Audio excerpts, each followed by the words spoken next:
Hi, my name is Ina Garung, and I will show you how my family likes to prepare momo while talking about the cultural significance it has to Nepal. While I cut the vegetables, I will tell you why I chose to do momo. Momo is a food from Nepal that is, in my opinion, very versatile and every Nepali knows. Also, with weather like we have been having, it's really nice to enjoy. Kind of like when you think about hot chocolate in the wintertime. It is one of the foods that I like to tell people to try, and if I really wanted someone to try it, I would even bring it to them myself. Most recently, during my birthday, I went to my workplace Wafi and brought them a whole container of momo to try. You can find these anywhere you go in Nepal, because how easy and cheap it is to get and make.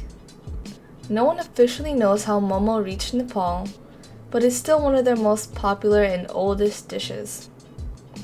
As a kid, when I went to Nepal, I was a really picky eater, but one of the only things I would eat without complaining while I was there was momo. As I said earlier, momo has been around for a very long time. The name momo comes from the Newari term cooking by steam. However, momo can still be cooked in other ways, such as being fried.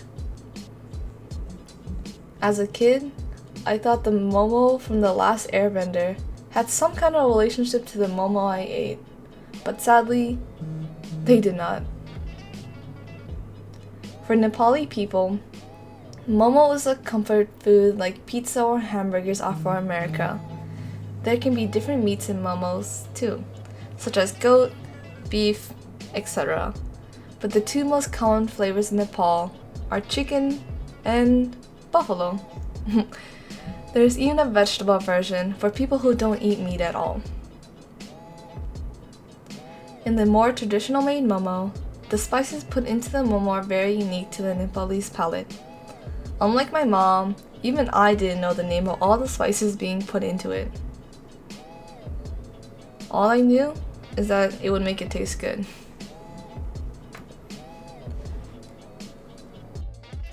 As I mix this chicken, something about momo, in my opinion, helps create community. But I don't think I'm the only one that thinks this way.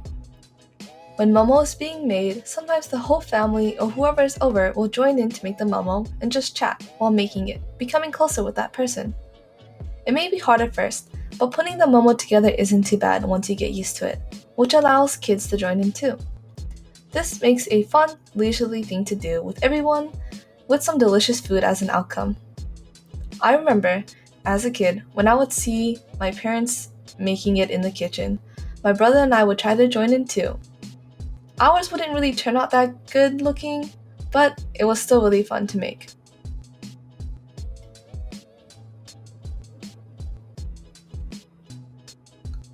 Kinda similar to other Asian countries, we put our dumplings into a steamer, which is filled by water, and we let it heat for about 15 minutes.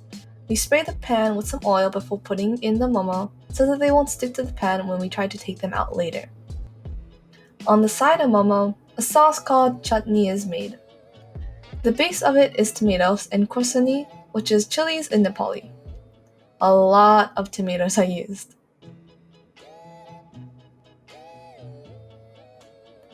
I honestly may have put in a little too much salt into this one, but it still ended up tasting pretty good.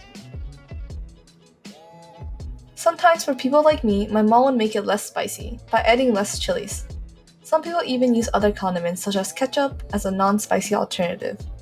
Mainly kids would do this, but I never really liked that even as a kid. I just stuck to the spicy chutney. Something my brother believes is that the chutney can be something that could really make or break the momo experience. The closest thing I can think of for an American sauce that is kind of similar is maybe something like barbecue sauce on a grilled meat. Every family in Nepal may have a slightly different style or way they make their momo, which makes it fun to try out every once and see how it is the same or different. It is a really hard food to get wrong, and I believe everyone, no matter where they are from, would enjoy. I hope you guys were able to learn a lot. Thank you for watching.